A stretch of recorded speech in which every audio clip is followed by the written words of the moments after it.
Thank you.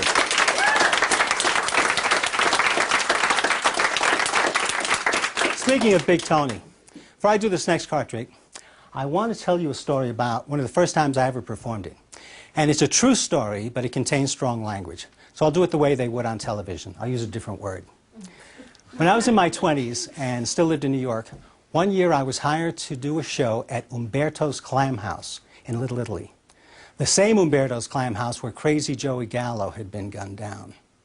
The event was the birthday party of the owner, Matty the Horse Ianello, who was later convicted of racketeering and extortion, died in prison.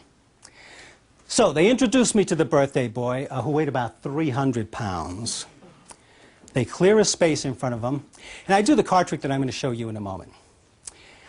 And as you're going to see, it involves performing the same magical phenomenon 8 times in a row. So I do it the first time, and Matty, who is surrounded by these very scary-looking men, says to them, "How the freak did he do that?" I do it a second time, and he says, "How the freak is this kid doing that?" By now, it's so quiet that I can hear my own blood circulating. I do it a third time. He goes, "Bang! Will somebody tell me how the freak this kid is doing that?" By now, I'm thinking I may soon be joining Crazy Joey Gallo. And I still have to do this 5 times more. But somehow I get through the trick with Matty getting angrier each time. At the end, I expect him to go, "Nobody fools Matty the Horse 8 times in a row and lives. Just ask Jimmy Hoffa." Instead, he shakes my hand and says, "Kid, that was freaking great." And I was hired to do that show every year after that till I moved out of New York. So I would now like to show you the card trick that I have ever since thought of as my near-death experience. And for this trick, I'm not going to use the deck of cards because in a deck the cards are all alike. Excuse me, in a deck the cards are all different. For this I need cards that are all alike. And these cards are all alike. Every one of these cards is identical, absolutely the same in with one exception. But except for that single 9 of diamonds, these cards are all deuces. They are all black deuces. They are all deuces of clubs, except for the 1 9 at the back. Now, 1 deuce I will place face down.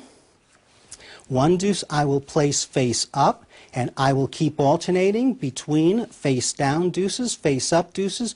The reason I need so many deuces is that, as you may know, in poker, deuces are wild. That means that a deuce can represent any card. It can represent the 9 of diamonds. But if I take a deuce and rub it against a 9, it starts to resemble the 9 of diamonds. Look, I'll trap a deuce between 2 9s. When I twist, that's when I'm left with nothing but 9s. Wow. This next deuce I'll handle very slowly because I know it can be confusing. Confuses me sometimes. Naturally, it hasn't changed yet because I haven't rubbed. It's only when I rub that it changes, as have these other 3 cards. And this next deuce, I'm going to leave jutting out of the center because that way you can't suspect sleight of hand if I'm not even touching the card. But when I rub, Natalie, I want you to take the card. Look at it, show it to everyone. That's when it changes.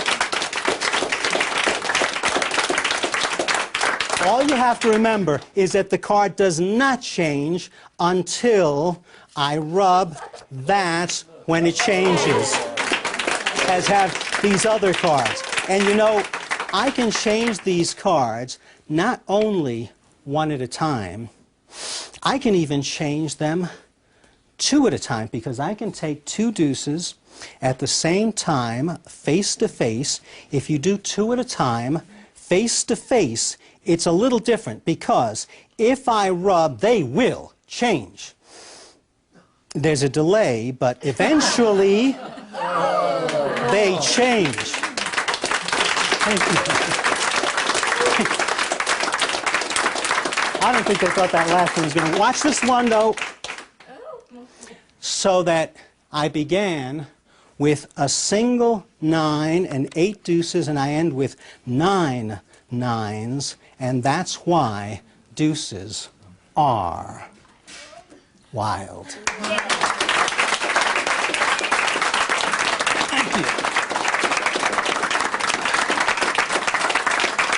Thank you. We're going to do one last one. But before I do the last one, I want to thank you, Janelle, for helping me during the different card tricks. Doing things like handing me the nines, and I don't even think they saw you do that. The magicians, they'll play the tape back over and over. They'll catch it, but I don't think they saw you do it. So it's a little souvenir. It's not much, but it's a little memento of the performance. I'd like you to have these cards and show them to your friends and tell them they were once deuces. And if you put these cards under your pillow, are you married? Yes. If you put these cards under your pillow, when you wake up tomorrow, in their place, you will find a $100 bill. And if there's not a $100 bill, you know what that means? Your husband took it, obviously.